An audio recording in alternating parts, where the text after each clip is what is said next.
আজ দীপাবলি, কিন্তু মার্কেটে লোক নেই।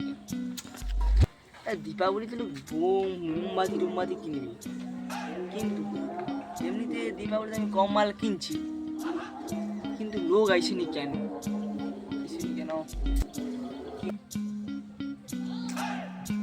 দেখতে দেখতে দীপাবলি চলে এলো।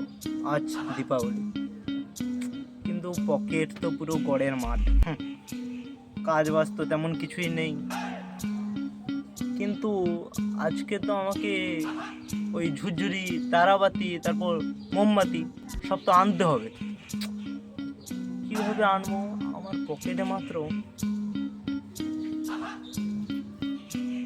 20 টাকা পড়ে আছে। আচ্ছা, 20 টাকায় কি হবে? আচ্ছা, যা হবে দেখা যাবে, আগে তো দোকান যাই।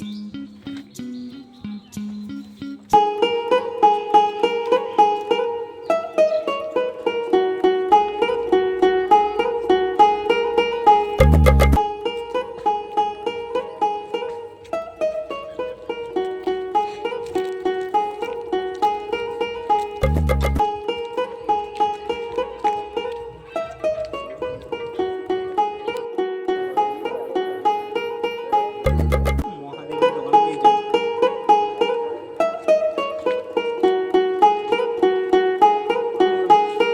বল ভাই, কি কিরে, লাগবে? কেমন আছিস? ভালো আছি ভাই। বলছি ওগুলো ওই ঝুরঝুরি মোমবাতি কত করে? এগুলো 5 টাকা পিস। তো মার্কেটের রেট। হ্যাঁ, আচ্ছা দে, ওটা 5টা দে, 5টা দে। 1 2 3 4 5। আচ্ছা 5টা এখানে রাখ, 5টা রাখ। ওই যে বড় মোমবাতিটা না, ওই যে হ্যাঁ ওইটা মোমবাতিটা দি। হ্যাঁ। তারপর দে ওই যে বড় ঝুরঝুরি, যে তারাবাতি যে বলে, ওই যে- এইটো না সেটা তারাবাতি। এইটো। হ্যাঁ ওটা দে, এটা বলো। ওটা দে। আচ্ছা কত হলো দেখ, কত হলো দেখ, তাড়াতাড়ি হিসাব কর। এই কোটা মাল 100 টাকা।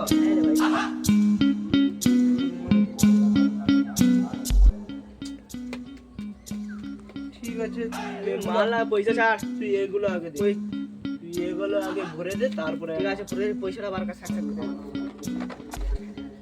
ঠিক আছে। দাঁড়া আমি দিচ্ছি।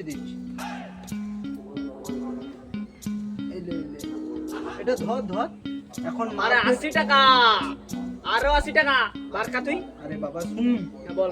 এখন মার্কেট প্রচুর গরম, এখন কাজ বাজ কিছুই নেই, তবু এই 20 টাকাটা আমার পকেটে ছিল। আজ তো দীপাবলি, তাই এটা নিয়ে যাচ্ছি। তাহলে আমি লোকের কারণে যদি পয়সা ধার করে মাল করে লেছি। আমি 5 দিন চাংলামি করব। 5 দিন পরে আসছি। হ্যাঁ? আমি 5 দিন পাঁচ পরে দিন আসছি। নাটক 5 দিন যাবো। 5 দিন পরে আসছি। হ্যাঁ, হইছে রে।